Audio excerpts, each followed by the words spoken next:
we're having a tiff. We're having a lover's quarrel.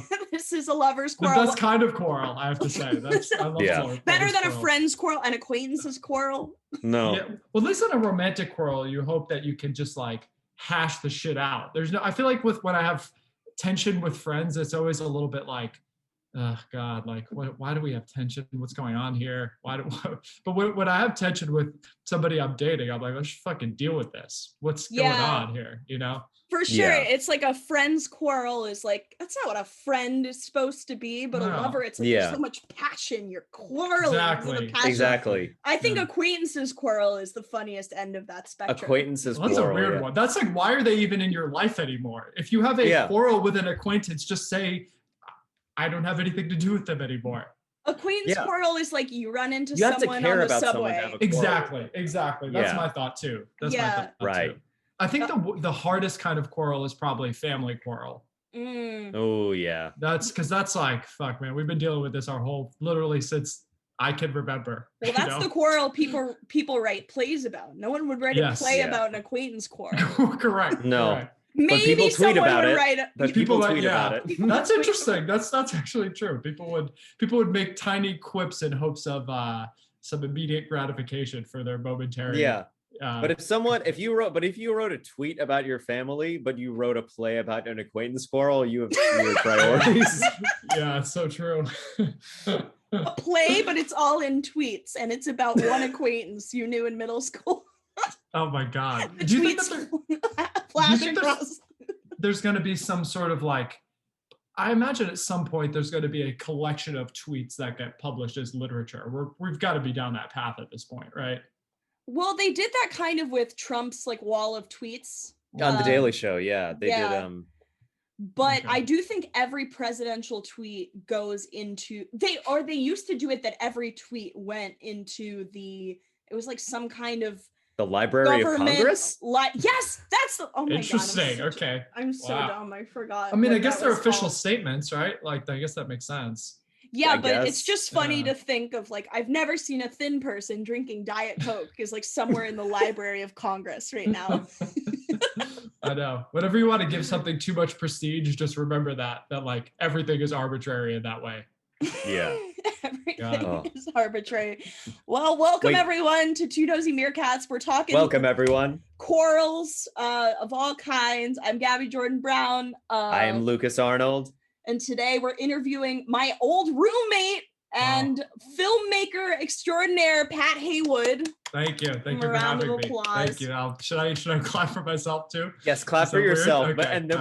But I wanted you to keep going for like 20 seconds. Just on your own. A rousing applause of myself. Just for me. Just if you're not screaming with applause at yourself, I mean, what was it all for? Well, I want someone driving a truck while listening to this, just going, yeah, woo! Just very excited to hear my stuffy voice. It's not so stuffy. Do you have a cold? I couldn't tell. Stuffy? So I don't have a cold, but I sort of have this is so boring.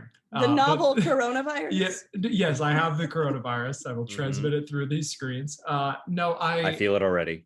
I have a cat that I have had, as Gabby knows, as she just explained, she used to be my roommate. So my cat also used to be Gabby's roommate.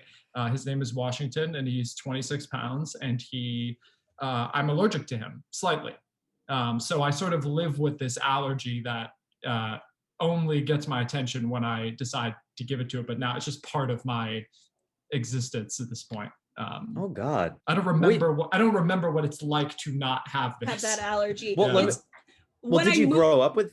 Sorry, you go, Gabby. I was gonna say when I moved out, I have a slight allergy to cats too. When I moved out, my breathing is a million times better. But congrats! It's not as if I don't talk about Washington as if he's my ex or something. Like it's not as if I don't bring him up in every conversation. Yeah. Well, he's much easier to deal with when you don't have to live with him. I mean, I notice this every time that goes with everyone. And somebody else watches. That goes with everyone. Definitely true. That's true. That's very true. Lukas, to answer your question, I did grow up with a crazy amount of cats, actually. Okay. I lived my grandmother and my mom were we created like a foster home in our tiny little apartment for cats. So at one point I lived with 17 cats in Jesus. in a tiny 2-bedroom apartment. Yeah, it was, and they would cycle in and out every few months. And so I remember just thinking, I hate cats. I hate them so much. I never want to be around them again. And then the moment I graduated college, before I had a job, before I knew where I was going to live, I adopted a cat. And was this something like, did you just like black out and you woke up with like a cat? You were just like, how did this cat get here? I hate these animals. They can't breathe around. No, the story of how Washington came to be is actually amazing. Get into it, please. I need to hear. It's actually, it's like, it's almost the opposite of that, Lukas. It's like, what happened was I was volunteering at this animal shelter, and it was the last semester right before I graduated. I knew I was going to have all this debt, and I wanted to like be around animals to make myself feel better. And I met Washington when I first started there, and he's very big. I wish I could bring him, but he's sleeping, and I have too tender of a 26 heart, pounds sounds like big for a cat. He's alarming. Very large cat. Okay. And his largeness really showed itself, especially juxtaposed with many other felines. So there's 30 cats and they all look like this. And then there's this cat that looks like this. And he's if you don't know him, he's a little scary. And so, he's a John Goodman in a sea of Kendall Jenners. Honestly, John Goodman is a pretty good cop to this cat. I might have to start using that. That's pretty good. He's a little oafier even than John Goodman. Yeah, if that's even it's hard possible. to imagine. Yeah, I was gonna say that's pretty tough to imagine. But so I volunteered there for only like 3 or 4 months. But Washington was the only cat that was still there from when I first started. Oh. So I got to my last week, and everyone kind of knew that we were buddies and that we bonded, because he would like go up to the little room and I would hang out with him, and he was so gentle and sweet.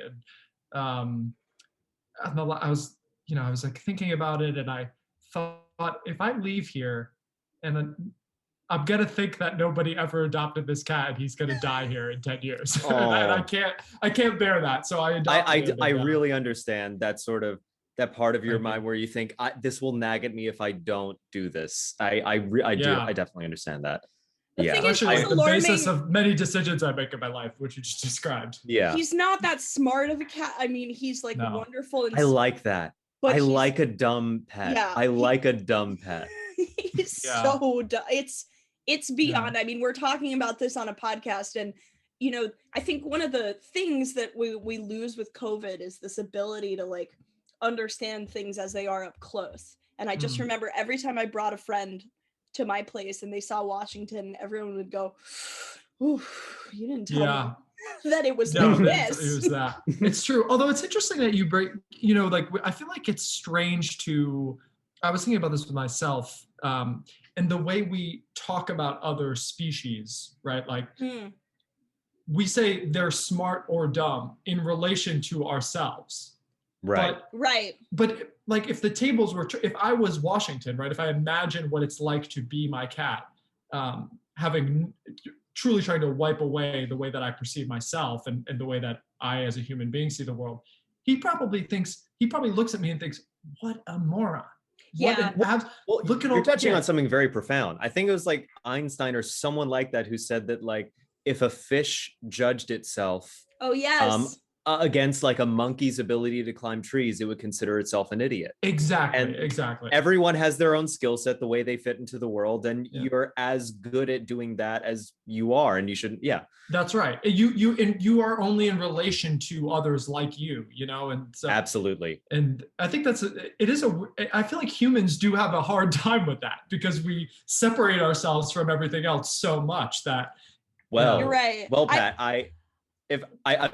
forgive me, Gabby, but this is very, it was something we very big on this podcast is asking like very in-depth questions. So Pat, what is someone or a position or something that you compared yourself to and you felt at some point inadequate because you didn't fulfill that role or come up to that level?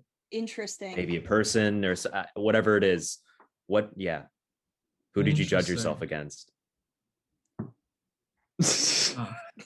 That's an excellent question. Do you know what? While you're thinking, Gabby, say what you were going to say. I was going to say, what was I going to say? Oh, I heard that fish thing in relation to the SATs. I feel like that's where I first heard it, because people were like making other people feel better about like them being bad at the SATs, and it was like, well, if a fish were trying to be a monkey, if a fish were trying to take the SATs. And then the other thing I was thinking was, when I've always had the same issue, Pat, that you've had with like trying to decide if Washington is smart or not based on human standards, but with like when people say a dog is a good boy, like totally, that's weird. It is good by human standards, but what the fuck is a good boy? Well, that, you know what it is, Gabby. I thought of an answer to your wonderful question, Lukas. But on this point, I actually have a slightly. How do you guys do with controversy? Can I bring up something slightly controversial? Anything goes. Okay, so I actually was thinking about I think the good boy thing gets at something, again, the place that us humans have placed ourselves in Mother Nature's, kingdom here. The fact that we keep pets is insane. It is absolutely it's so unusual. Insane. In fact, I think in a lot of ways it can be compared to a kind of species slavery.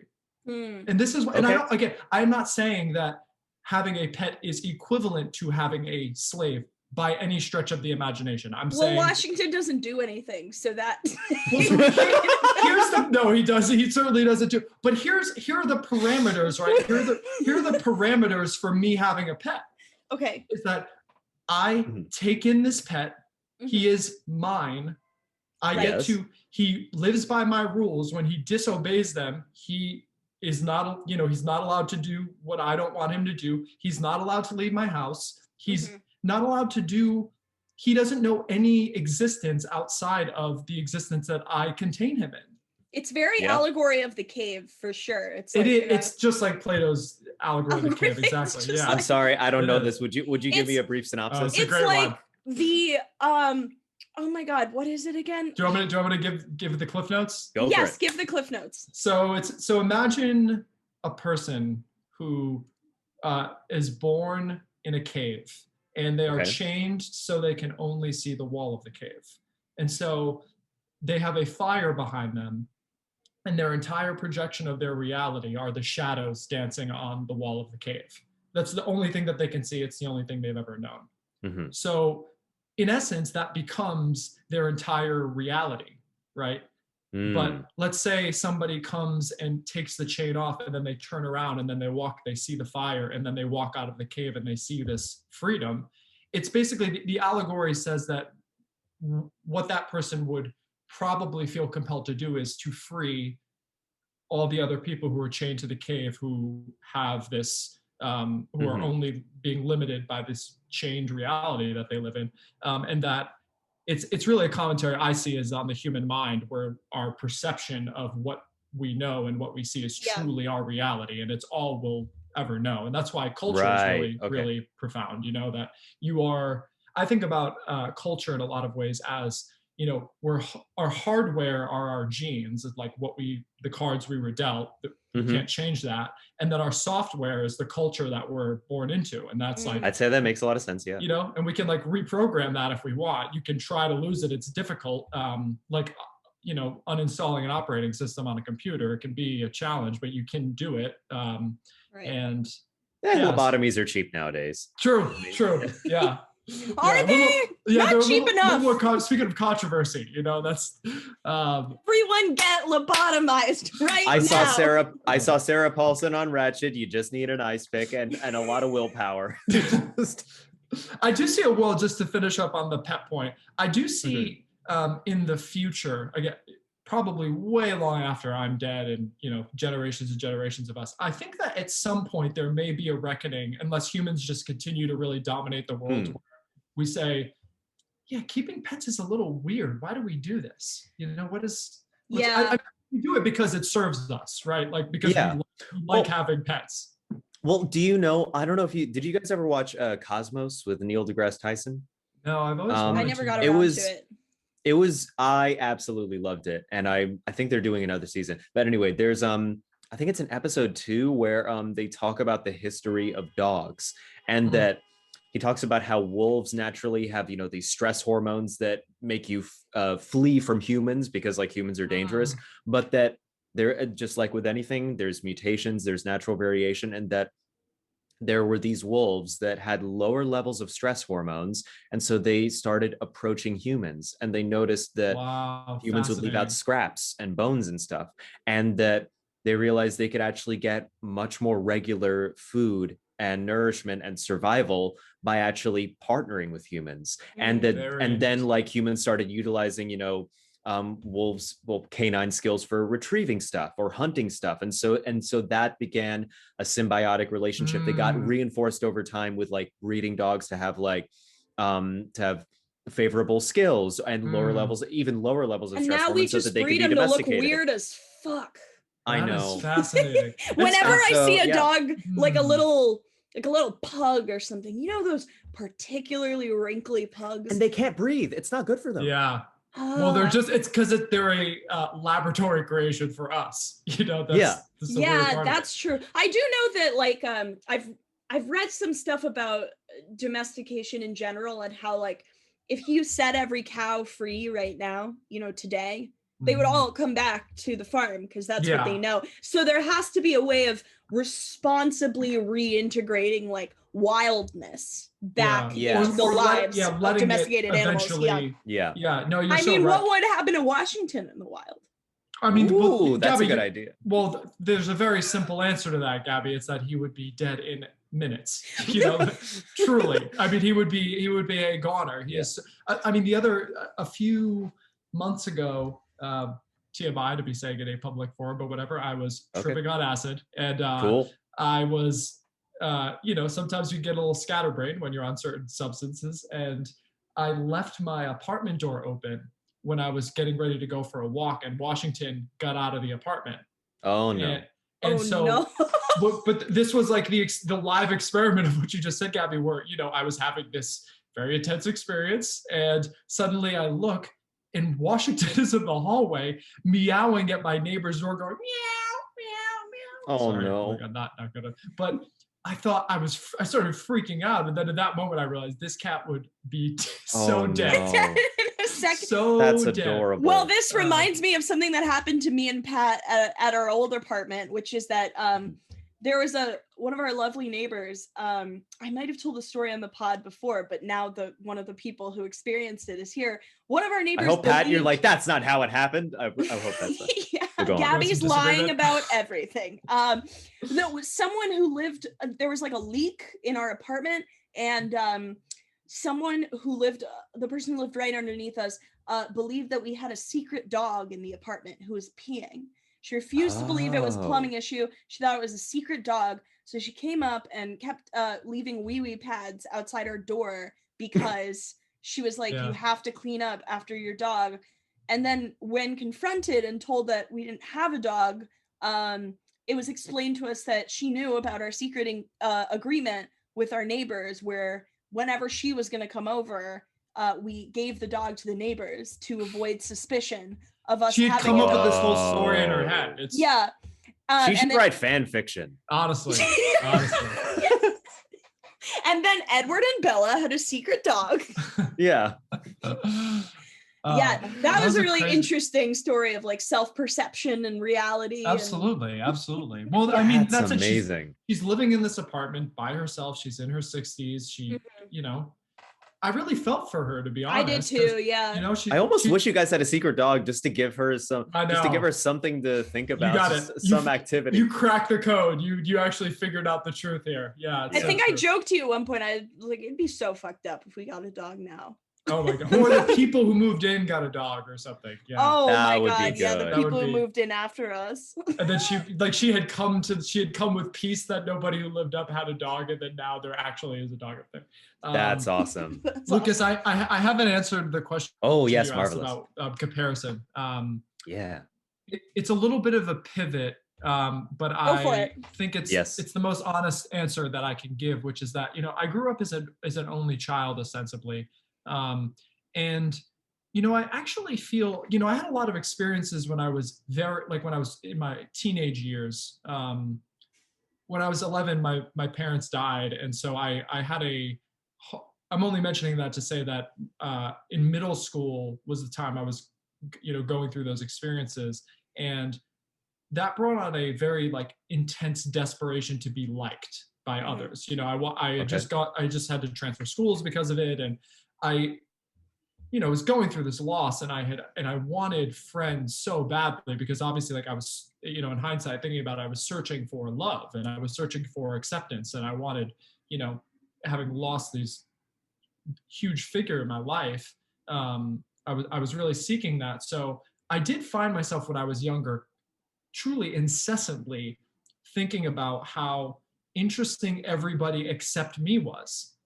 Oh. And thinking, wow, I just want all of these interesting people to like me. And I almost felt like I was a vacuum of a human being, and that all I want, so I would like change my image all the time when I was in 7th and 8th grade, where I would, one day I would try to be a kid who listened to Green Day, and then one day I would be like a person who listened to rap, and then one day I would be, and I truly became like a chameleon of sorts, of trying to find who I was and where I was. So when I was younger, I really, really intensely compared myself to others because I wanted to be accepted and liked. But as I got older, I would say, 16, 17, 18, when I started to kind of like figure out what it was that brought my life meaning, making art and, deep friendships and, all the things that bring us meaning, the kind of like deepest parts of who we are.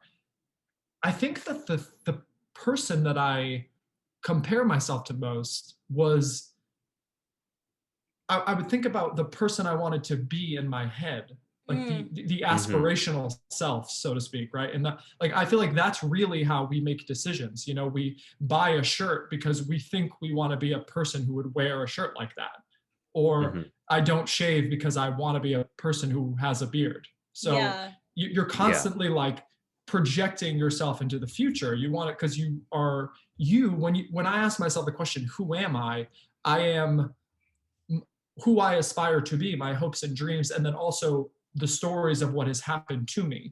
But I'm not what others perceive me as. Right. Do you see what I mean? Like when I look in the mirror, I see what other people see. But that's very different than the person who I am in my head. And so I feel like the person I compare myself most to is the person I am in the world, the way I am perceived by others, and this character that I have in my head of myself. That's what capitalism thrives on, Sure. Not bring it here, but it's like, no, absolutely. I am so hooked on so many of these like cooking videos, these like women with these nice kitchens who cook these elaborate tangines or whatever, and it's hardly about the recipe. Like sometimes it is, and they do really cool shit with the cooking, but most of the time it's about like, I want a spice drawer like that because I want to be the kind of person who has that spice drawer. Exactly. I want to be the kind of person who has blue hair, because I would say it's also just the charisma, the natural charisma of the person cooking it that you want. I think I don't know if the word is like fetishized or something, but the idea of like having something be very authentic, and that you want to be able to taste that, and you fall in love with the idea of what the dish means rather than what it actually tastes like. And so I think that that's part and parcel of a cooking show as well. Subscribing to authenticity is so hard. Like trying to be like, I want to be an authentic person, because then you're just trying to be like, I'm authentic. Yeah. And it's like, that's not authentic. It's literally the opposite. It is, because the idea of authenticity, truly the only thing it is this, this sounds a little heady, excuse me, but it is like to be true to what one knows to be true. That's all authenticity could possibly be. Or what you think could be true. Because I think a part of authenticity is just being like, I have no idea. I have no fucking idea of anything. And you know that to be true. That you don't know. You don't have to pretend, because that's where artifice comes in, where people like bullshit all the time, and they're like, oh yeah, I know this. Oh yeah, I'm this kind of person. And that's where I feel, I see this a lot in a lot of my friends, and I don't mean this in a judgmental way whatsoever. Name them. Yeah, hold on. I actually have a list right here. Let me just pull this up. Hey, Janine, fuck you. Janine Garofalo. I don't think you really play all over the city. Fuck you, Janine Garofalo. But I do feel like a lot of people's suffering, and I use that word like the idea of suffering is in like mental suffering. You know, we all experience it to some degree. You know, you had expectations for something and then it didn't happen, and now you're in some sort of, you know, mental pain, and you're the only person having that experience. That a lot of that comes from, I think, what you're talking about, not the desire to be quote unquote authentic, but that disconnect between the person that you know your actions to be, the person that you move through the world as, and the person in your head. You know, so here, an example is I strive to be a person who meditates. I love to meditate. It has brought a lot in my life. But I do find myself almost every day coming up to the point and thinking like, do I really want to meditate today? Or in my head, I have like a barrier because it's difficult, because I think my mind starts to race and think there's a million other things you could be doing. I think that's another huge problem that we all go through, where we're constantly sorting through what else we could be doing other than what we're actually doing. Yeah. And I think that disconnect between the seamlessness that we move through the world, connecting those two things, the person we want to be and the person we are, the more disconnected those two things are, the more we suffer. And the more united those two things are, the more, the higher well-being we have, the more joy we experience, the more, satisfaction we have with ourselves. Oh, absolutely. I'm very similar, and that like I want to be someone who abides by a schedule that I set for myself. Like at this time of the day, I'm going to have coffee, then I'm going to go out for a run, then I'm going to have food, then I'm going to do a little bit of work, and then I'm going to take a break and whatever. I want to be a person that follows my schedule and gets lots of things done in the day, but I find myself pushing things out and lingering different parts of my day and like just being quote lazy or something. And so I have the version of myself that I have planned out, and then there's like the version of me that exists in one pulsating moment that just only listens to what I want to do in that moment. Yes. Yeah, I call it the lizard brain. I guess some people would call it the id, but it's just the part that's like eat, sleep, fuck, like the just pure the Darwinian in you, just whatever Ja Rule. All these the Ja Rule in me, my inner Ja Rule is trying to create its own fire festival. Oh, wait, Pat, I wanted to ask you. So this concept of authenticity, doing like kind of a soft pivot. It's something that I feel like I've seen in your films like a lot. And how do you feel like you, through your journey of like writing and making movies, like have come to like see that theme a little differently or like push it to the forefront of your work?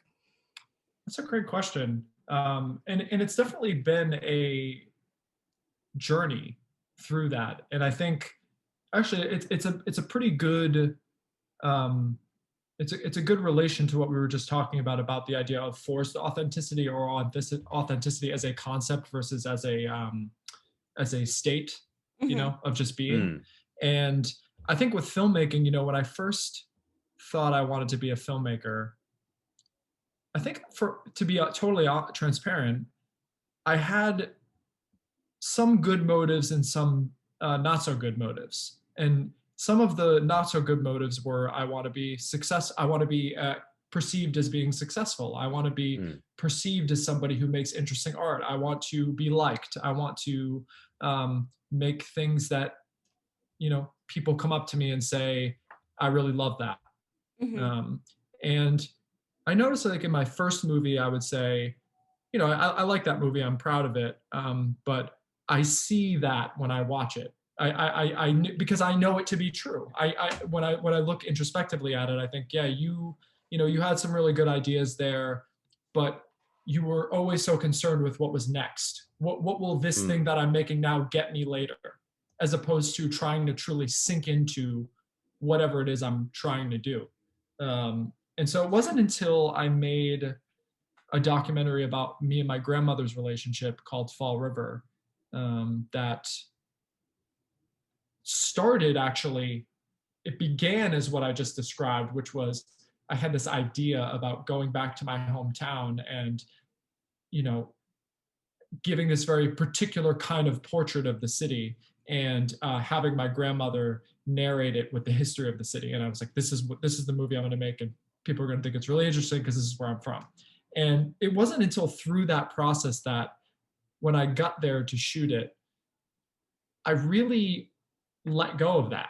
And I really was just totally there with whatever I was seeing as directly, I mean, it's a little bit like whatever I was seeing and feeling, I tried to capture in a very real way. And whatever other people thought about it became irrelevant.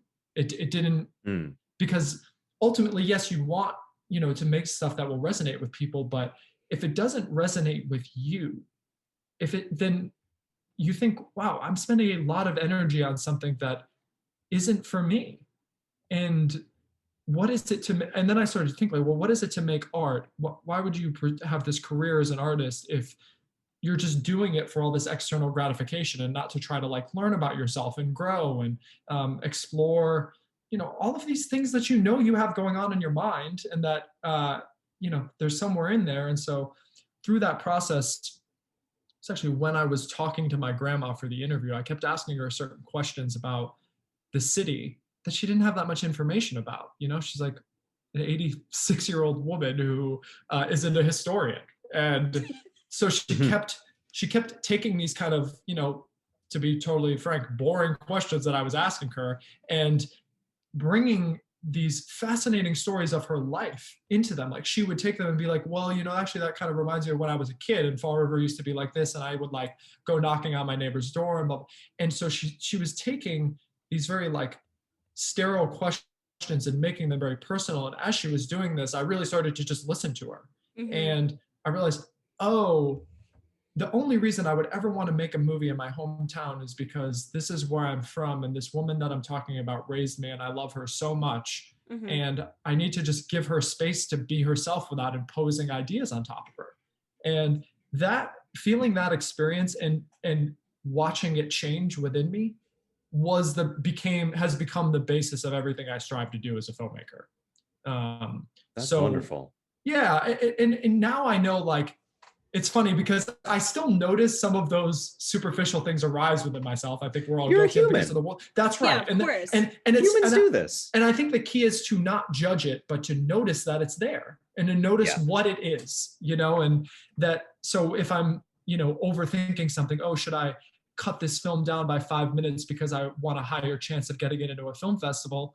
It's like, no, what do these 5 minutes mean to you in this story that you've spent 3 years trying to make? Right. And let that be your guiding light always. And then from there, you know, I think I've realized that it's not, the thing about authenticity is it's not about the number of eyeballs that you get on your thing. It's not about the number of likes that you get on something. It's about making something that you can put into the world and think, I'm really proud of that. And I can say with the utmost certainty, back to that idea of like the projection of me meeting with the action of me, that was a reflection of me at a point in time. It might not be who I am anymore because we're always changing and growing. But I can look back on the art that I made, or, you know, in your guys' case, like the comedy you make or whatever, you can look back on it and think that is an expression of me. I was thinking about that a lot with comedy, actually. A lot of the stuff you were saying was really resonant with like stuff that Lukas and I talk about on this podcast, like all the time with. That's great. And I feel like, you know, when I started doing comedy, I feel like I started doing a lot of like, I don't know, it was still some of the same stuff. It was still like wordplay and observation. But it was a lot more like, for example, it was a lot more like material about being queer because I was like accepting that part of myself. And now, wait, like, Gabby. Yeah, Gabby, sorry, what? What? And now I'm straight, so I only do material about that. Okay. Now I mean, look at these stuffed animals. Gabby, my heart racing there for a second. This is some straight stuff. So, but straight up gay. I do, for example, now when I do Zoom shows, everything I talk about is like, I watched this documentary recently, because that's all I do. I sit in my unemployed home and I watch documentaries, and like that is where I am at this point in time. And like maybe I would have a higher chance of getting into like certain comedy festivals if I was like, I'm this gay comedian, and like this is, you know, brand the temptation to brand yourself. And Lukas, I'm curious how you deal with this, because like part of like your living that you make is off of like stuff you do on TikTok and like merch and like branding yourself. So I'm curious how you deal with that as well. Yeah, it's fascinating. Well, it's something that a lot of people complain about on TikTok is at some point someone will go, all of a sudden all of my views are down. What the hell, TikTok algorithm? They get really mad. And we were talking about this last week as well. And that is something that I'm so used to, but at the same time, it stresses me out so much if my videos aren't doing as well as they did ages ago. Like I started doing just this format of me doing like a joke or just a little bit, or maybe it's a tiny story where I do this weird sort of sing-songy but monotonous voice, and then I trail off the video by going goodbye. And then so good. I started doing that format, and like in January for a week, it was getting millions of views a pop. It was doing so well. And then one of my videos, it was around the time one of my videos got accidentally flagged for being inappropriate for some reason. And then I submitted when you showed your dick. Exactly. That was probably when which you're about to do again. It's a family-friendly dick. Oh, that's disgusting. Oh God! I just had a very disturbing image pop into my head. Thank you very much. Oh God, that was. It's 4 little dicks. One mommy dick, a daddy dick, and 2 little children dicks. It's 4 dicks. This is gross in a way I can't comprehend. That's right. Yeah, but actually what the video was about was me just talking about how the word Arctic, like the reason the Arctic Circle is called the Arctic Circle is because that's where polar bears live, and the ancient Greek for bear is Arctos. And so Arctic bears aren't named so because they live in the Arctic. The Arctic was named after the bears. That's what the video was, and it got flagged accidentally. I submitted an appeal and it got restored. But then it's really inappropriate for you to say that. Yeah, it was. But yeah, around that time, like videos started like going down a slope. Even though I kept up with the format, I was trying to, because what TikTok favors is like consistency. If you stay in a pocket, or maybe in just a couple things. And I've still sort of been trying to like claw my way back up to higher views and having my follower growth rate get up to what it was, and it's just not. And it's something I think about and I do stress about. And the thing is, like I was talking yesterday to other comedians, I was like, yeah, my followers haven't, my growth rate hasn't been quite what it was. And a friend just said, it's because you haven't been doing impressions. And because the thing is, like, I have done a lot of impressions, but the thing is, I don't want to necessarily be an impressionist. I want to be a comedian. I want to be a storyteller. I want to do stuff that isn't as gimmicky. Even though that I know impressionists who are amazing, it's just not what I want to do. It's not what's in my heart. Impressions aren't what's necessarily in my heart. And I have thought, should I do more impressions based content just for the likes and the followers? And I still do it very occasionally, but every time I think, no, you should be it. That's another word I keep telling myself is I feel like I should be happy with doing the stuff that I find funny and that I enjoy making, regardless of how it performs. But deep down, I also really care about the performance. And so it's something that I wrestle with a lot, but I always arrive back with just obviously the only choice is do the stuff you enjoy making. And if it gets the response, that's great. If not, it doesn't. Yeah. That's really interesting, because I'm curious to hear what you think, like, what is it, the person that you described who notices their follower, the views on their videos going down, and they what is that person seeing that feeling, and what is it, I guess, on the other side of that, that what does it bring you when you see it going in the other direction?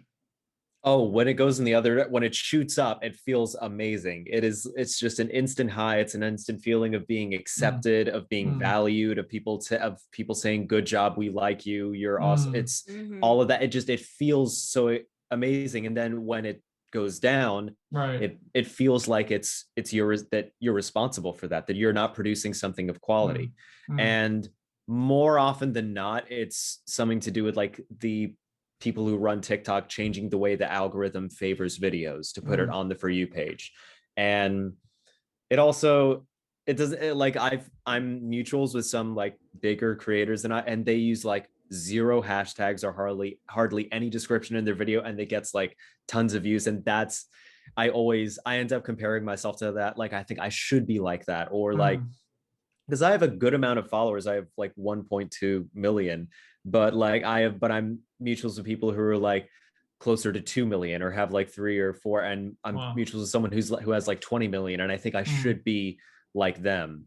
Well, you know, I'm curious I guess when I hear that, I wonder about where does that end?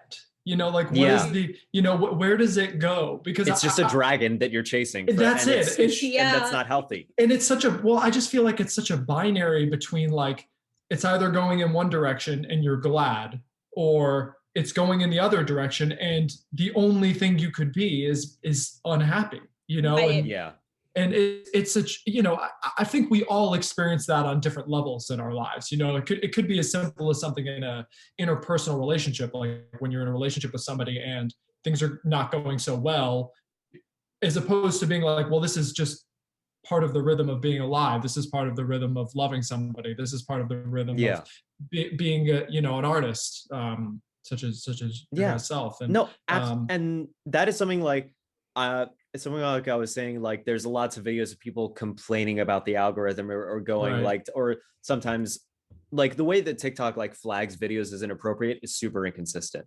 There are tons of videos that are perfectly family friendly, genuinely, but they sometimes not a family friendly dick. Not a family friendly dick. That's my TikTok, my private TikTok. We're missing an opportunity to call it a dick talk.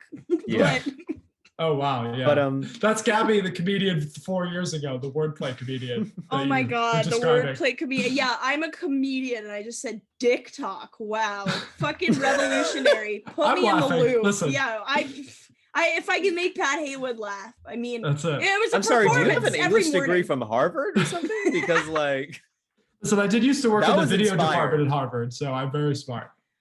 That's interesting. Oh no, sorry. Yeah, it's a very the way that they like favor videos or unfavor videos in terms of like TikTok's end of it's very inconsistent, and it's something. And so when people like make videos complaining, you know, why is TikTok doing this to me? It's sometimes so for one thing that's for sure is that they have been known to silence or purposefully decrease the views of people that are fat or in the LGBTQ community or Black or like in a very conscious and clear way that they have done. And so that's kind of its own thing. But in general, like a lot of people complain, like, and I'm just so used to it fluctuating for me in terms of my performance, and I still get hung up about it, but I always remind myself, this happens, you've been through this before. Well, and it's also, it sounds like you're, you know, the reality of your well-being really gets sucked into that, right? Like it becomes, the stakes of it become so high because you put all this energy into creating this content, and you want it to, it becomes a true extension of that thing that we were describing, that character in your head that you want to give to the world and you want to show people. You invest so much time and energy into that. And so when you feel like I think that's why it's so important to what you were saying before, what both of you were saying before about valuing the personal connection that you have with whatever you're doing versus how you think others will perceive it for external gratification. That at the end of the day, and this was the irony of what I was saying before about myself as a filmmaker, where that when I tried so hard to be something, I couldn't get there. But then when I really took a step back and kind of let my, you know, excuse whatever woo word I'm going to use, let my soul, let my spirit guide me, you know, and I, you know, with the last film that I had, our film got into some of like truly the best film festivals in the world. And it was, but what was interesting about that process was it didn't feel the way that I had thought it would feel 3 or 4 years ago, when I was that person who thought it was all about the rewards I was getting, who thought it was about the, the more, me. And it became something when I just was producing art that I was truly grateful for. And then those things came as a result of it.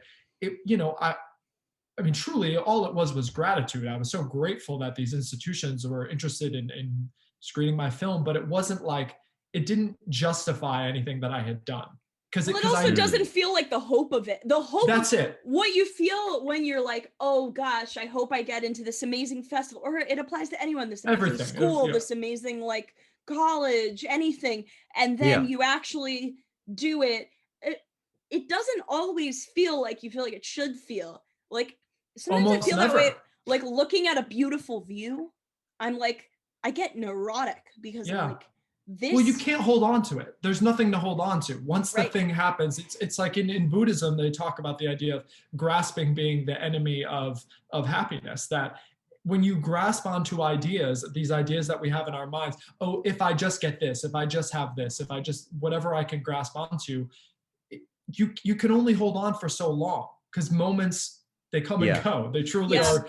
Yeah. It's also that whatever like goal you have in your mind, once you get there, it's almost like, I remember like when I was touring a college, it felt huge. And when I got there, it felt smaller because I got used to it.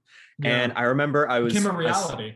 Exactly. And once you get to your goal, very often you get there and you realize it's just another rung on the ladder. And there's so many other steps and stages ahead of you. Yes. And so, I remember like I saw an interview with Osama Siddiqui, who's a comedian, and I saw him.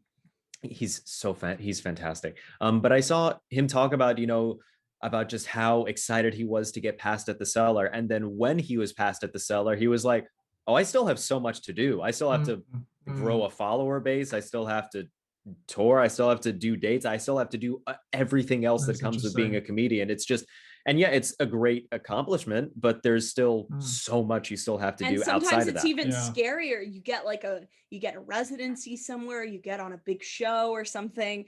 Like when I got on this one show in front of like a crowd of tourists at one point at like, it was like primetime spot or whatever. And I was so excited. And then I went and I bombed and I was like, well, you get this accomplishment and then you have to be ready for it. And that takes work. So it's like, you have to be in it for the actual thing you're in it for. When people are in it for accolades, they just end up making something like Malcolm and Marie, which is. I'm seeing it. Oh, I'm waiting for a nice day to get nice and stoned to watch that one. Well, I would actually say don't watch it stoned, because I watched it stoned and it was a huge mistake because I just sat there being how is this movie real? This is simply about emotional abuse. This is simply it's not like watching a Bug's Life or something while you're high. Well, I did also watch a Bug's Life when I was high. That would be scary because like a little, that would be scary because Kevin Spacey's Grasshopper was terrifying enough. Yikes. If I was high, that would be too. Especially what we know about him, it would be even scarier. Yeah. Well, I watched Bugs Life. Actually, no, I wasn't high. I was jet lagged, which is, very kind similar like experience. The organic altered state of consciousness. Yeah. Falling in and out of sleep. At one point I woke up and I just said to like a room of people, this was in the before, I was like, the bugs are ugly. And everyone laughed. But it was my experience. It was my experience of the subject matter. The bugs are ugly. And this is something I struggle with in myself too. I have a hard time in art when things are too ugly. Like I watched The Mummy. The mummies are ugly. They're really well, we like beautiful things. We like fractals, geometric patterns. So ugly things are not great. The mummies. Why does undead have to mean unsexy? True. Nothing wrong with dying. It's but you had time to contour. You were in there for thousands of years. They have thousands of years to put some rouge on. Am I right? I mean, come on. Watch a YouTube tutorial, bitch. Just. So Sylvie told me about this song recently that's by Josh Ritter, and the lyrics are about a female researcher and who falls in love with a mummy at the museum that she's like researching. This is a song. This is a song, okay. And it's this beautiful like love song about this mummy and this researcher. But then I thought about it and I was like, so that must have meant this researcher was like looking at a mummy, just in the glass and thought like, damn, I want to hit that. Yeah, something arose there. I mean, mummies, the little things that keep them in tombs. Yeah. The sarcophagus. Yes. The sarcophagus, yeah, which is why it's so alarming. Kind of a sexy word in of itself. Sarcophagus. Sarcophagus. Yeah. I want to hit that sarcophagus. I'm very aroused. Well, yeah, the images are very like beautiful and elegant and stuff. But if you open it up, they're wrinkled little things. They're not hot at all. Yeah. Well, to my own detriment. Yeah. You've got an appointment after this podcast, actually, that you can check out. Oh yeah, dusty appointment. Yeah, it is interesting. One thing, Lukas, I wanted to say to something you were mentioning a little while ago about that comedian that you were talking about, how there's always something else and there's always growth. There's always something. I think, this is kind of a hypothesis or a theory I have. I know it to be true about my own life. Whether other people see this, I'll never know, But I think sometimes we live under the mistake of seeing our lives as like a linear timeline, and so people were born, we're kids, we get taught things, we go to school, we enter the workforce, we try to make a living. The idea of the workforce is, say you're from 20 to 65 or 70, you're working, and the idea is to go up, right? Yeah. So it's like this linear path forward.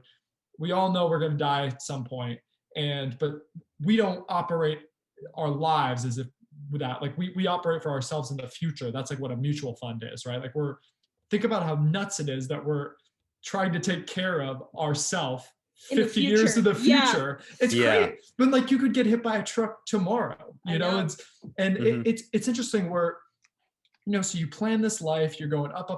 At some point you think, I'm going to stop my career. And then you think you're going to be old, and you've planned this whole life to be in the stage, and then you're going to die when you're old. And I think a lot of people kind of see life that way. And I think it's a mistake. I don't think life is actually like that. I don't think life lived is like that. I think maybe, again, that back to the idea, the story in your head of yourself is like that because we enjoy stories, we enjoy narratives, we feel we are the hero of that narrative in our head. But when I actually go outside and I go on a walk and I am hanging out with my friends, I realize my life is quite nonlinear. Some days I'm very happy, some days I'm not very happy, some days I get a lot of writing done, some days I don't get any writing done. And some days I'm very connected, some days I'm not. And I've really tried to embrace that lifestyle of not feeling like I always need to be push, go, and more try to bring discipline to whatever it is that I feel in any given moment. And I think that's how you open yourself up to spontaneity and the beauty of life, of just, if you don't expect things to be forward, more, growth, you can just kind of sink into whatever is there. And then you can appreciate when like weird shit happens. I feel like the stories we tell about ourselves and the stories that mean the most to us are not the ones where like, hey, I really wanted this thing and I wanted it and I got it, and then I wanted more stuff and then I got it. The stories we tell about our lives and the beauty that we find in our lives are, hey, I was walking down the street and some woman, bumped into me, and then we fell on the floor together and started laughing our heads off, and it was just this like pure moment of randomness. And that's how I met your mother. Then we made sweet passionate love there on the sidewalk. Oh man, I could have done better than that story. I don't know why I have this imaginary woman that I'm swimming on the floor with. I know why. You want to swim on the floor with an imaginary woman. That's true. Yeah. Who doesn't? I know. I dream about it nice. constantly. Yeah. But there's this great principle in Zen Buddhism called Wu Wei. And Wu Wei, there's not a clean translation into English, but it ostensibly means Wu is not and Wei is to force or to action. And so it basically means like effortless being, effortless action. And the trick about Wu Wei that's really interesting is the moment you try to be Wu Wei, you are no longer Wu Wei. You can only be Wu Wei, truly moving through life. It's like, oh my God, what was that fucking thing? The game? Like that we all did in middle school? Oh, when you lost the game. The only way to lose the game was to remember the game. that's interesting. Kinda, yeah. The game is fucking Wu Wei. Yeah. Buddha invented the Oh my game. God, Holy dude. shit. Oh my God. They would be so proud. We live in a truly global society where we can connect those two things. Oh my God. That's a beautiful thing. Yeah, I hear way. you. It actually reminds me of what you were talking about with the TikTok thing, where it's like, you know, if you aspire to something and then it goes, the views go up and then you get happy, the views go down, you get sad, and then it's like you're in this spiral because you keep wanting things to go up and up. But that's how we learn to exist, right? Yes. Like that's just part of the vocabulary of growing up as a person, like, or at least in our society. And go to college, get married, get a job, die. Absolutely. It's like what is supposed to happen within those confines. And also, and I'll say this one last thing before we go into listener submissions, it's like I think some of the best moments in life are when something sucks or goes bad. It's the only way you can learn. It's the only, it's actually the only way. Every meaningful thing I have ever learned have been through the most difficult things that have ever happened to me. Yes. Oh yeah. And yet I move through life trying to avoid those difficult things. It's very interesting.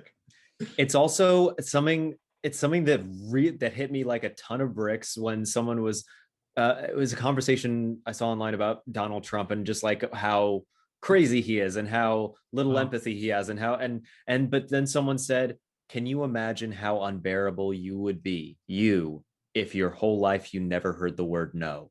And that just hit me like a ton of bricks about like what sort of person I would become if I was raised that way. I just thought it was a very humanizing moment. Absolutely. Where it wasn't like absolving him of responsibility, it did make me feel, I was like, okay, I am still the same species as this person. Yeah, absolutely. I too would incite an insurrection if I never. Yeah. No, I got. Yeah, I'm kidding, but I no, you two would exclusively marry Slovenian women. there is something to what you're saying, Lukas. Though I think that I've really taken to heart this the trying to truly have compassion for every living being to some degree, and I think that the word empathy is thrown around a lot nowadays, and I think that empathy can be a really good thing, but I think empathy is not always a great thing, because I think I see the difference. Compassion and empathy is to take on another's pain as your own pain. So Gabby's sad, therefore I am sad, and I truly try to feel your pain. Where I see compassion as recognizing your pain and wishing for it to be alleviated without me needing sympathy. To be. Yeah. That's the sympathy empathy distinction. And a lot of people say sympathy is better than empathy for that very reason. Well, you can have too much empathy. You can have too much empathy. And I think empathy is useful in one-on-one relationships. So like if you're in a relationship with let's just say my hypothetical girlfriend, who doesn't exist. Washington. But my hypothetical girlfriend, my male cat, there's a lot of stuff wrong with love is love, Pat. Love is love. Well, that's true. They said if they let the gays get married that this would happen, and sure enough, it's a flood. The floodgates have opened. It's a slippery slope. But that like if she's angry about something that happened to her, it actually I do think is very useful for me to be able to take on her emotional state there and really try to relate to her in that way of being like, I'm that pisses me off too that person did that to you. That sucks, to feel that. It's also that you have so much more information because so many relationships are fractured nowadays because especially now because like we're all separated from each other. But if it's someone you're close with, chances are you're able to absorb so much more information so you get a better picture of what's going on with them. Yeah. Whereas if you can't do that with everyone, but you can and should do that with a couple of people in your life. But you can have compassion for everybody. You can you can truly look at any other being, recognize their humanity and think, if I had your exact same life and been born in that exact same body and that same circumstances, I would be just like that person, no matter what they've done. And that was the point you were making about Trump, is that like you talk about sympathy, I have absolutely zero sympathy for that guy. But I do, on a very fundamental level, understand that he is a product of whatever weird way he grew up. And to your point, never having anybody say no to him. We are all products of everything that's ever happened to us. What else could we possibly be, For sure. What we could be are our listener submissions. You guys are pros. We've done, this is not our first rodeo, Pat Heywood. No. So for these, you can give advice, you can tell everyone to fuck off. The ball is totally in your court, but we get all kinds of things. We get people just confessing what their weird phobias are. We also get some gossip just out of context. Oh yeah, that's great. So here, Lukas, you want to read the first one? Yeah, should we do the one that you sent me, that one first? Sure, yeah. Okay, all right, so this is our first one. On my aunt's wedding day in 2019, my mom, my uncle, and my aunt all got really drunk and decided to go bar hopping. After they all got extremely drunk, they went back to my aunt's apartment and did copious amounts of cocaine. My mom ended up passing out in bed with my new uncle, and my aunt found them together in bed the next day. They claimed that they didn't do anything, but after my mom left her phone on the counter, open with texts from my uncle, it was clear that that was not true. My aunt and uncle are still together today. Another fun part about that dynamic is my aunt is my dad's sister, whom he no longer speaks to. And my mom has been divorced from my dad since 2012, so they have no relation whatsoever. My mom has a relationship with my dad's mom. This is too many people. My mom has a relationship with my dad's mom, my dad's sister, and my dad's dad, and my dad.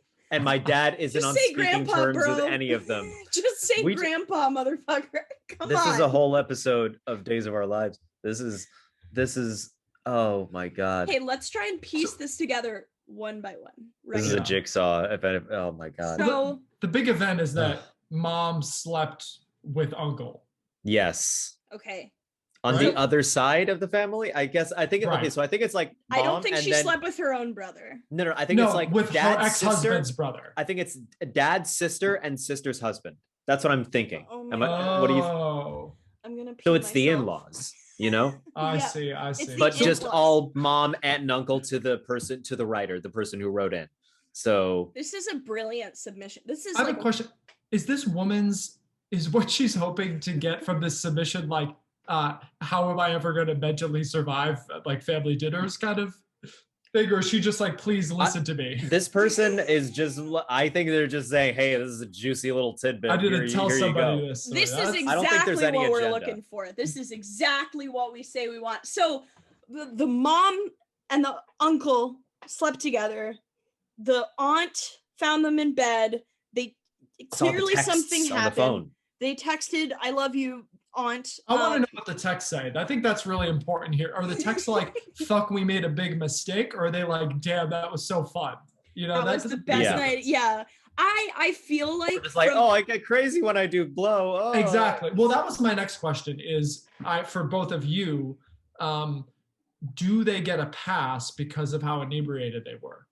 No, I don't think so. No. I mean, that's like being like, oh yeah, I cheated on you, but I was hammered. It's like, yeah, but when you're hammered, there's still some part of the back of your thinking brain that's like, exactly. Well, I should. By the way, when I do Ambien, I don't become racist. Just putting this out there.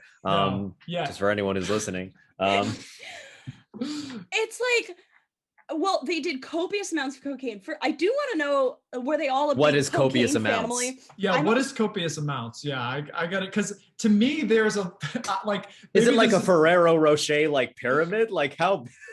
Yeah, right, exactly. To be fair, a little bit of cocaine sometimes is actually a lot of cocaine. If any of these listeners want a tidbit from especially Gabby, if you've been drinking. I mean, there's like. Yeah. I mean, I don't know. Am I a bad person that I kind of want to give them a little bit of a pass because they were so messed up? Like not a pass. But I know what you mean, but like, like I've done really stupid things when I've been drunk. And in fact, to go all the way back to the character of me in my head. Go for it. There's oftentimes when I intoxicate myself, that little guy becomes pretty different. He becomes. So whatever that is it my unconscious? Is it my subconscious? So did this cocaine just like, I mean, because basically what Coke does is it blows out your ego to a point of like, it floods you with so much dopamine that you think you're the king of the planet or queen of the planet. Right. Or whatever, The mom has been divorced from the dad since 2012. Oh, but it's the aunt's wedding day in 2019. Oh my God, I totally, it's the wedding day! How did we forget that it was the wedding day? Oh it was my the first God. stage. It's like when there's a riddle that's like, there's a bus driver, he drops off 3 kids here, he drops off 4 kids here, he drops off 8 kids here, 2 kids get on here, what color were the bus driver's eyes? Like, that's what this felt like to me, and that like we missed like such a key detail up top. The cheating happened on the wedding day. That's why they did copious amounts of cocaine, because it was the wedding night. But was one of the people were they one of the people who got married? Yes. I think it was the aunt's wedding day. I'm guessing aunt to uncle. Aunt to uncle. Yeah. So newly. Interesting. So it's newlyweds. Yeah, I take back what I said about the forgiveness. That's pretty fucked up. Yeah. Oh my God. That's rough. That's rough. Thank you for writing this in. This is oh my God.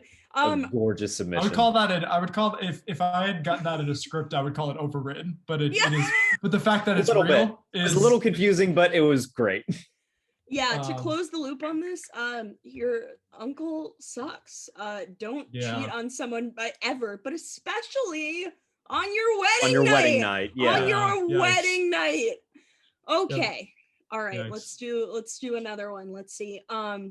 Someone said we weren't allowed to have chocolate chips growing up, except for special occasions. I thought all families were like that until senior year of high school, when a friend brought chocolate chips to school. Okay. That's adorable. Cave. Yes. This is the allegory. My God. If you grow up thinking all families and you're in a cave, you're gonna be like, there are no chocolate chips in this cave. This reminds me of a thing that happened when I was a kid, where I don't know if you got wait, Pat, do you celebrate Christmas? Did you have like a tree? Well, have you ever had like chocolate decorations? So they look like regular baubles, but it's actually chocolate wrapped in foil that you hang on the tree. Anyway, so okay. Well, when I was a kid, we had that, and they're obviously like really good. And at one time I saw my uncle. I say my uncle, he's more like an older cousin. He's more like someone my mom slept with on his wedding night. This is my mom's brother. This is my mom's half brother. But I saw him take one of these chocolates. It was like right before we were all about to have dinner. And I was like, oh, you can't do that. You'll spoil your appetite. And I don't know if I said that, but I said something along the lines of, you're not supposed to do that at this point. And he just looked at me and said, yes, you can. And then he just ate it. And that blew my mind. Totally. Broke the rules. Broke your rules, I should exactly. say. It is interesting. Yeah. It's crazy to think you can do anything you want. Like, I feel like it took me until I was like 19 to be like, if I want to buy myself a whole cake, like I can if I have the income, and nobody's gonna stop me, not a soul in the world. Even though my parents always told me growing up, you can't eat a whole cake by yourself. Apparently you can. The whole rules of your life change in that moment. Gabby, you're describing freedom. Am I, or am I describing extreme gluttony? Extreme gluttony. Listen, am I describing the shits? You know, gluttony can be born of freedom, I would say. No, it is, but it goes into like a thing like, as a child, it only makes sense that you have to take your parents or whoever raises you as their word as gospel. That's the only way you're going to live, because if you don't have that instinct to go, oh, that is the law, that is the only way that the world works, is I listen to what they say, you will die. Like, that's the way, like your parent says, like, don't eat that berry, it's poisonous. If you don't believe that, you will die. So it's evolutionarily, you're supposed to believe your parents or whoever raises you.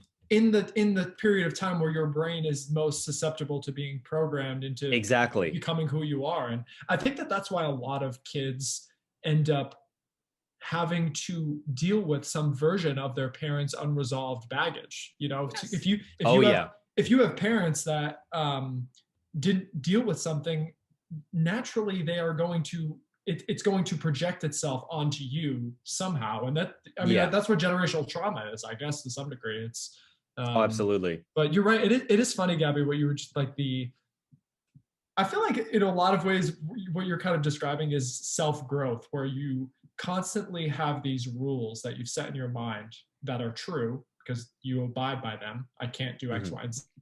And then one day you are like, yes, I can. And then the rule changes and now you have a new set of rules. Well, now I have all my other rules except this one rule is now different. Before I couldn't have chocolate after 12 and now I've decided I can. And so this is the new me. And you can set rules for yourself too, which is crazy. Like that's all they are. My best friend Juliet has this thing where she's like, she had it for a while. I don't know if she has it anymore, but she always said water only tastes good after midnight. She'll drink it. What? She'll drink it before that midnight, is fucking bonkers. But it just doesn't taste as good. I always said to her, I was like, I think that the reason this tastes good after you wait a certain time for it is because you're dehydrated. Thirsty. You're thirsty. Yes, you needed some water, so it tasted real good. As a result of that. Yeah. God. I guess our wrap up on that is listener, it's okay to let the world change around you. Absolutely. Let the world change around you and in you. Yeah. Yes. Exactly. And also in terms of an internal world, there's a very short submission that is hilarious. It is, wait, let me count how many words. It's 1, 2, 3, 4, 5, 6. It's 8 words. This is what it is. Oh my God, my pregnant toes are being terrible. Man, I understand. That is, what are some scenarios where your pregnant toes would not be cooperating with you? I guess I'm guessing they're swollen. I'm Yeah. guessing they're swollen and cumbersome. Yeah, I'm guessing. Doesn't sound pleasant. I just Googled this. If you Google pregnant toes, I almost said present toes, which is so funny. if your toes achieve zen and are truly in the moment. Hormonal changes also occur that lead to laxity or looseness of the ligaments in your feet. This loosening results in an increase in foot length and width with a decrease in arch height, meaning the arch becomes flatter. You may notice that shoes feel tighter or that you can no longer fit. I have heard of this. I have heard of your feet grow, especially it's just everything in the body changes. Lucas and I were just talking about feet today. Yeah, we were. Wow. We were texting each other photos of our feet. Is that par for the course, or was this a special day? It's just our kink. No, what it is, what the thing is is that sometimes when I do live streams on TikTok, very often someone will write, because there's like a little message board and you can read what people say. There's someone who goes, feet reveal? Like there's someone who's also toilet reveal. I've gotten that a lot. I do think the addition that you made just now to that of like the person gleaming with hope in their eyes at feet reveal, that was editorial. I don't know if that's what they're probably doing is halfway through jerking off. Like, they're like, feet reveal. Yeah. Feet reveal, please. But I liked how sweet and hopeful you were in that. Just like feet reveal. Look at this foot. I feel like that's definitely the most optimistic tone that you could read into that. I'm an optimist. I could tell. I get that from you. Yeah. I was my one question for the comment was, pregnant with what? I'm assuming a baby. Pregnant with envy. Pregnant with fear. Well, because to be pregnant, you must be with something, right? Like that's what pregnancy is. It's a pregnant pause. A pregnant, Their feet pregnantly paused. So pregnantly. Filled with stress, filled with, Yeah. What I'm wondering is that she says, my pregnant toes are being terrible. So I'm wondering if this is something that fluctuates. This isn't just like a stage she's gotten to. This is something that like comes and goes, where her toes feel fine some days, and then on other days they're just like little Nazis. They're just Yeah. Well, it's funny, Pat, I feel like you'll have an opinion on this. We're all so divorced from our bodies that like sometimes if like your shoulder's hurting or your back's hurting or something, it starts to feel like you get angry at your body and it's like, oh, my body is being so terrible. It's misbehaving. Oh, I definitely have that. If I have like a weird pain in my body, I get mad at my body. It's just crazy because this is just what our body is just screaming, like, you need something right now. Like, please give me like the thing that I need or the thing that I want. Like, your hip is hurting. Maybe you need to stretch your hip. And I'm like, no, I'm going to fucking do the laundry instead because that's what I have to do. And it's just like, there's no reason that we need to treat our bodies. I'm not saying this, listeners, I'm not being like stupid bitch. Don't call your toes that, obviously. But well, no, I'm really not, because that would be so mean. But I'm saying, Maybe instead of like being like my toes are being terrible, it's like my toes feel bad right now because of the beautiful life inside me I'm about to create. Oh, that's very so sweet. Which is also, but at the same time, if I was pregnant, I'd be like, well, fuck you too. My toes are being however I want, and I want pickles and ice cream or whatever. Gabby, if there's anything I know about pregnancy, it's that it's people who are pregnant do not like to be told like how they should feel. Like, I know that the listeners probably listening to this episode like, Gabby, you have no fucking idea what I'm going through. Like, I know, and I thought that immediately after I said anything, and I'm so sorry because I have no idea what it's like to be pregnant. I'm talking about the feeling of being so divorced from your own body that you like, feel angry at it, specifically that. Yeah, Gabby, I think you are getting at something. Thank you. Pretty interesting. Yeah, you're welcome. So I know that's when you were waiting for my confirmation. Nice compliment. Hey, you said something. You said something. Now let me take it. And those were words. Those were words in a grammatical order. That I'm now going to also say some words. No, but I think that we do often find ourselves constantly judging ourselves, right? Like it could be, I think what you just described is you judging your body. I wish I were, 10 pounds lighter. I wish I were in better shape. I wish I didn't have this pain in my shoulder. That can happen to your body and mind. And one thing that, like I mentioned earlier in the podcast, I've taken up meditation as a very, as a daily practice. And with that, I do yoga every day. And I used to be very, very cynical about yoga just because I knew people who did it who were a certain way, and I was always so annoying to the culture of it. Yeah. I was resistant to the culture of what I perceived others around me to what yoga was to them. And again, back to what we were talking about, those arbitrary rules. I was like, I'm not a person who does yoga. Mm-hmm. And then suddenly I started doing it, and now I've done it every day for almost a year. And one thing that it has brought me amongst many things is, yoga literally translates to unity or to unite. And it is a very kind of beautiful synergy between dropping judgment and Gabby, I know you practice yoga too, you know this.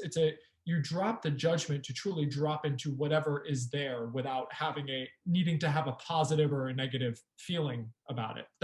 That's what I love about meditating. Well, you literally can't, because it's because it's just happening.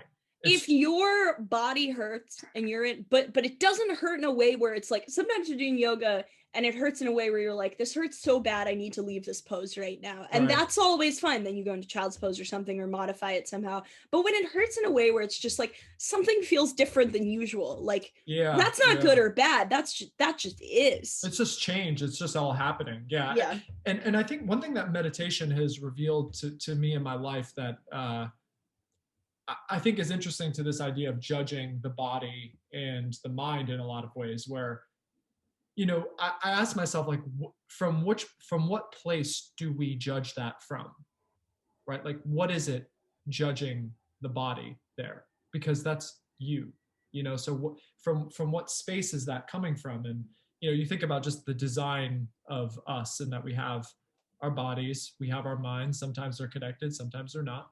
And then that's where like consciousness comes into play, which is the kind of observer of your own experience. And meditating is kind of what that is. It's like you try to become the observer of the experience. So you notice that there are sounds impinging on your ears. You notice that you have a sensation in your shoulder. You notice thoughts coming in and out, and that space is you. It's the experience of what it is like to be you. And we all have this weird experience of being able to observe what's happening to us, almost like we were watching the movie of our lives. And that's where the judgment comes in, where you're like, let's just say we're all living in a 3-dimensional movie, that we're the only person that gets to watch our own movie. You're like, when you watch a movie, you're like, that scene sucked. I hated that scene. I wish that it were different. That's kind of how it feels when I have that pain in my shoulder. I'm like, God, I hate this part of the movie. Or when your toes are pregnant, you're like, fuck these pregnant toes. I love that we were able to take this 8-word submission and just turn it into some less is more wild shit. That's why this is improv. That's why I wanted you on here, Pat Heywood. You're the perfect guest. Oh, you're so welcome. So welcome. I'm so glad that I could fit into your model. Yeah, no, we put you into our little fucking factory feeder of podcast guests. You do nothing if not fit the mold. And exactly. That's all I'm trying to do. Yeah. And on that note, we coming on very close to the end of the podcast. Something we do at the end is called Self-Perception Corner. Would you please describe I can't wait for this. I'm so excited. Okay, get to it. Please describe the way you believe you are perceived by others, and then we'll tell you how we perceive you. How do I believe that I am perceived by others? I mean, I suppose that it depends on, of course, others is such a broad spectrum, right? Like I know that there are I actually know for a fact that there are people who aren't crazy about the person that I am, who just don't really relate to who I am, who my sense of humor is. Who specifically do you think? And their names. Yeah, sorry, let me get that list back out. Hold on, let me get that list that we were talking about. We need a hit list. Just people you meet and you talk and you're like, oh, this isn't going that well. We're not. It's not bad. It's just we're not vibing. We don't have a relationship, and so I imagine that those people see me as, I imagine that they see me as somebody not worth getting to know. But I'm going to choose to answer the question from the point of view of people who love me, which I think is the way to see yourself ultimately. And that's the way you should, strive to see yourself, as the people who care about you the most. And those people, I think, would say, and I'm quoting some people here, not directly, but sort of spiritually quoting things that people have said to me. I think I'm a compassionate person. I think I'm an introspective person. I think I am a person who is not afraid to ask difficult questions of themselves and others. I think I'm a good listener. I think people have said that I'm a good listener. And, I think people who know me and know my story, which, we got into a little bit here, just, growing up in, very, very poor and, parents dying at a young age and, learning to live with all that. I think people have commented on the fact that they feel that I'm that considering what they know my story to be, that they see me as a grounded person with a lot of perspective who can laugh at themselves. And that's something that, I know this was the part of the question, but I think the thing I love about myself the most, and how I see myself the most, is somebody who, no matter how painful or pleasurable or serious something feels, that I can truly laugh at it and find some perspective on it. And so, that's how I hope people see me. Perhaps it's wishful thinking, but who knows? Well, we're going to tell you right now. Oh, yeah. Okay, give it to me. I'll go first.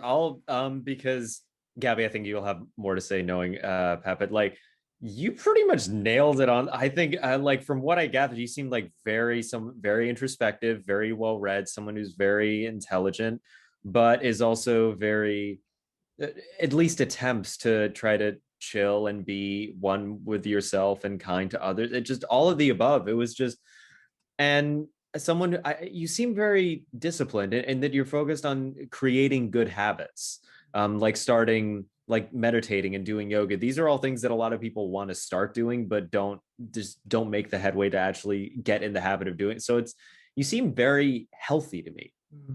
That's a big word I would say, is that you seem to, it doesn't seem like you're locked or that anything is hell. You don't seem like someone who holds tension. Yeah, thank you. I mean, honestly, not to get corny, but that is a very meaningful thing that you just said, because it's something that I've tried to make so.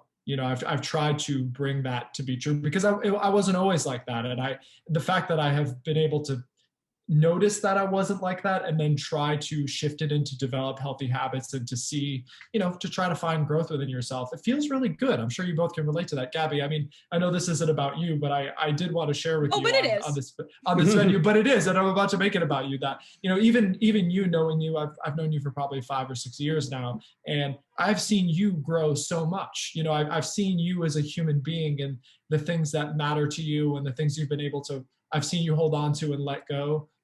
Sometimes it takes other people to notice those things about you. But then I've also seen you notice them within yourself, which is truly the most beautiful part of, I feel like being friends with somebody. So, it's for nice. sure.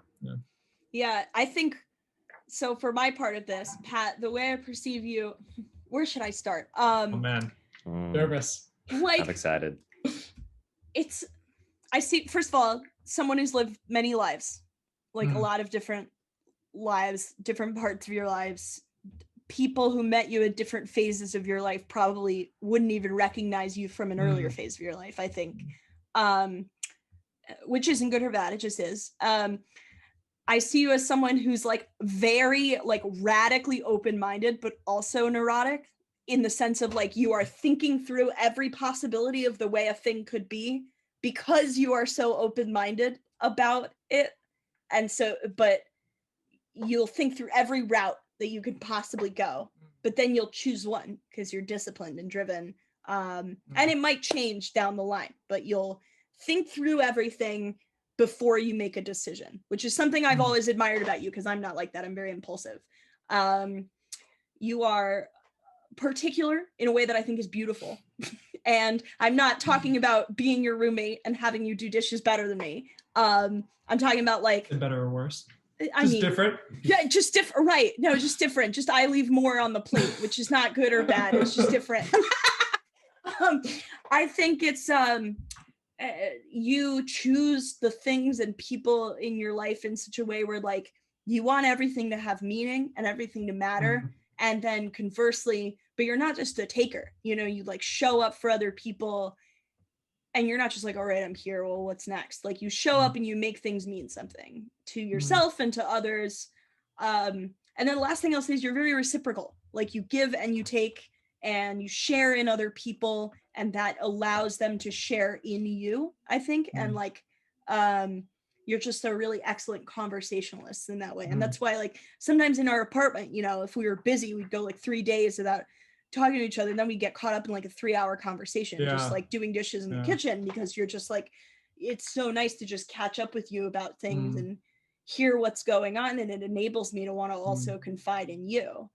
Yeah, likewise, Gabby. I totally agree. I think that's what you're describing too is the basis, I think, of meaningful friendship in general, where it doesn't feel like you need to hit some quota of, I need to talk to this person for this amount of time or else our friendship is falling apart. But like some of my deepest friendships are with people I haven't talked to in a year or two. And then the moment I start talking to them, it's just, right, it's where all just happening. It's all there. The Wu Wei is flowing, it's just all the Wu Wei.